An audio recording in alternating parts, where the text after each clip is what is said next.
As you can see, my hand position, it's perfect. I have 3 fingers in the forehead of the patient. I'm grabbing the instrument with 2 fingers at 180 degrees, and I'm looking for the light reflex in the knife. That reflex needs to be completely homogeneous, as you can see there. This is incorrect, and this is incorrect. So now that we have an anterior segment and a cornea, again, we're going to do a little bit of zoom out. Remember, I told you this is how you do the Capsule Rexes, but when you do the incision, you do a little bit of zoom out, and we're going to do it 130 degrees. I personally like to do a mark here in the cornea in the beginning, okay? So you have the correct plane, and then we're going to do the incision. What I do for incision is I enter. Always is very important to aim to the center of the eye. So I'm going to grab that plane. I'm going to aim to the center. I'm going to do the lateral movement I told you about. And when I'm entering, I change my plane. Look at my hand. I go deep. I keep going, enter my plane, and then I do the in and outs. Okay? In and out. Again, as you can see, I'm going to enter perfectly. I do the in and out, so I have a 2.8 incision. Now we're focusing correctly. We already did the flap, and we're going to do the Capsule Rexes in a hard cataract. We're going to go for that flap. I'm going to try to end it perfect in order to grab it with the forceps. Again, always remember that you need the correct size in order to finish it. Always take your time to visualize perfectly what you're doing. Remember your hand positioning and your pivoting through the incision. We're going to grab it and we're going to do a sharing technique. Okay, perfect. As you can see, the Rexes is more rigid, but you can do the sub-incisional part of the Capsule Rexes very perfectly. So what you're going to do, as you can see, I'm in the left side of the incision, and then I'm going to go to the right, and then I'm going to enter the eye, and the sub-incisional part is going to be done perfectly. I can regrasp, and then I'm just in the other border of the incision. I'm just taking my time to do almost a perfect Capsule Rexes. I'm entering the eye, I'm seeing where the cut is going, then again, and I'm going to regrasp. As you can see, you can start small and then finish it very, very big. What I would like here is to do a little bit of sharing and ripping, one mixed to the other, and then we have almost a perfect Capsule Rexes. Always floating, always pivoting, and always remove the Capsule Rexes. Always remove it. Okay? So you're going to have it very center eye, and you're going to visualize correct. After that, we're going to do hydrodissection. Look at my hands. Look how I am going to grab the instrument. This is a hard cataract. So what I'm going to do is I can do hydrodissection. The first thing I need to see if the cannula is not occluded, and then I'm going to go a little bit down the anterior capsule. I'm going to put up like a tent a little bit, and then I'm going to inject. That injection is going to be, as you can see, you're going to see changes in the characteristics of the lens. it's short but maintained. And then I always depress the lens. I think it's almost loose. I'm gonna try to check it with the rotation of the lens. It's almost loose, you see? That's the way you rotate the lens, but I don't wanna, you know, since this is simulation, I don't wanna just make some spaces in the lens. I want to do a correct hydrodissection. I want that lens to be loose like it is, but then I just want to enjoy a correct sculpting. So you can see, look, it's almost loose, okay?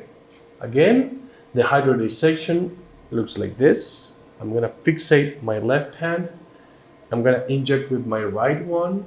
I go under the capsule, I put a little bit up, and then it's short but maintained. You can see the changes in that lens and back, so it's completely loose. I depress it, and then I can rotate it, okay? And I'm not gonna keep going. I don't recommend you guys to keep going because I want you to enjoy the sculpting. So remember, you always enter the main incision with the second instrument completely inside. Just put up a little bit. Just put up. And then you enter uncomfortable to rotate and get comfortable in the anterior chamber. You're gonna go to position 2 and remove all the bubbles because you want to see correctly. And then you're gonna focus correctly in the anterior face of the lens, and you're gonna advance in 3, you see? And then come back in 1.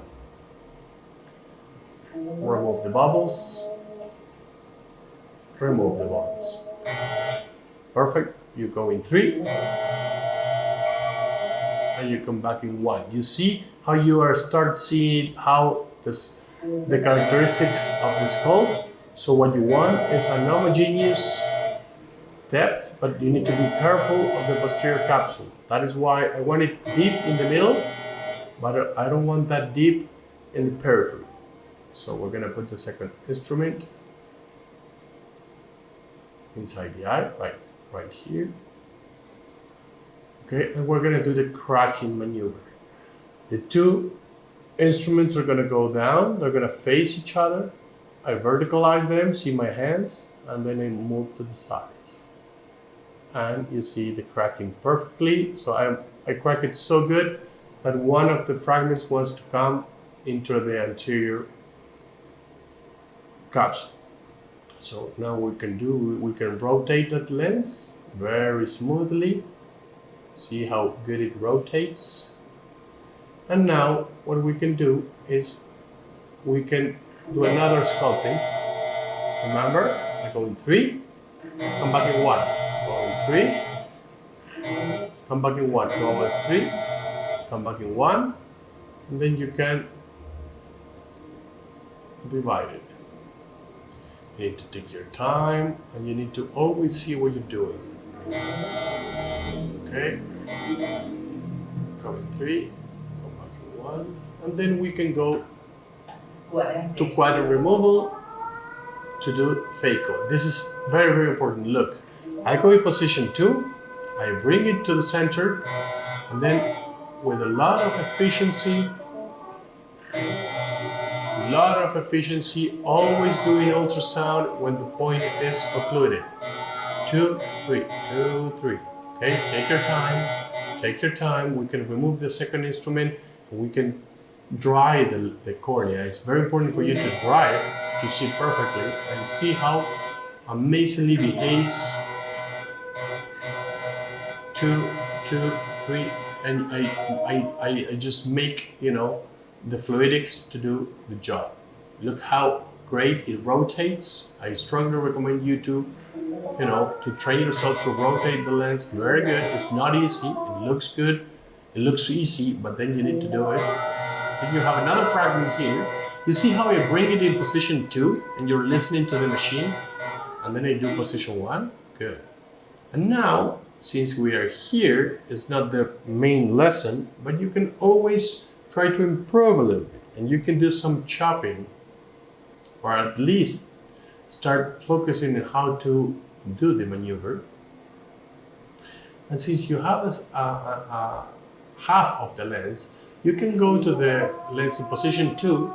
You see the vacuum rise a little bit of 3 or 2. I have almost 100% of the vacuum. And then you put the second instrument back and you do the chopping maneuver. It rotated, it didn't come good, but you're trying to do the machine, to do the technique. Okay, again, you're gonna see another that, position 2, 3, I have it, and I can go and I can chop small fragments who are very easy to emulsify. You see, I don't want pieces close to the endothelium, so I put them back.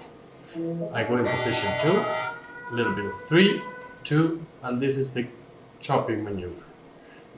Always be careful and always be seeing what's happening in the anterior, in your Phaco tip. You always need to see what happens in your hands. And if you have the correct parameters and the correct Phaco dynamics, everything comes to you in the safety zone. You never leave the safety zone. This is the safety zone. It's close, it's far away from the posterior capsule, far away from the endothelium, and far away from the iris. For the IOL insertion, it's very important for you to understand a couple of important principles. The first thing is you need to divide this in 2 moments. The first moment is when you place the cartridge in the incision, and then you're going to focus in that the IOL goes through the incision. When the first moment happens is that when the IOL goes more than half through the incision, you start focusing in that the first haptic is going into the capsular bag. So here we're going to do it in a fixed eye, that it's easier because you don't have the traction, because when the eye is mobile, then we're going to simulate further in the future, or in the human eye, that's a problem, because when you put the cartridge in the incision, you need to be firmly opposed. But if you are not, the IOL can stand in the incision. You don't want that. You want the IOL to go smoothly through the incision like this, and then when it's coming, you want it to go inside the bag. Always be careful, because you don't want to hurt the bag when the IOL is going in. As you can see here, the first haptic, it's in the bag, and you're going to go with a second instrument, in this case is Cybel, in order to put it in the capsular bag. The IOL insertion seems something easy, but it's very important for you to master and to understand that it's high risk, and you need to do it perfectly. So when you have a fixed eye, it's easier. The only way to rotate that IOL is to the right because of the disposition of the optics. Okay, and that's an IOL correctly inserted in the lens.